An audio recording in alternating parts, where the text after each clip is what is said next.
ഈ വിഴിഞ്ഞം പോർട്ടുമായി ബന്ധപ്പെട്ട ഈ വിഷയത്തിൽ, അതായത് മെഡിറ്ററേനിയൻ ഷിപ്പിംഗ് കമ്പനിക്ക് അവരുടെ ഷെയർ കൈമാറാൻ ഉള്ള ഈ നീക്കത്തിൽ ഈ സർക്കാർ എന്ത് തെറ്റാണ് ചെയ്തത് എന്ന് നിങ്ങൾ ആരെങ്കിലും പറയണം. നിങ്ങൾ ചോദിച്ചു, എന്ത് തെറ്റാണ് ചെയ്തത്? ഈ സർക്കാർ എന്ത് തെറ്റാണ് ചെയ്തത്? അതാണ് എൻ്റെ ചോദ്യം. ഒരു ഓഹരി കൈമാറ്റവും നടന്നിട്ടില്ല.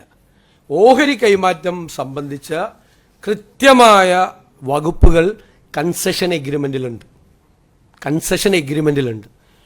ഗവൺമെൻറ്റിൻ്റെ മുൻകൂർ അനുമതി ഇല്ലാതെ, കാരണം ഈ പോർട്ടിൻ്റെ ഓണർ എന്ന് പറയുന്നത് സംസ്ഥാന ഗവൺമെൻറ്റാണ്.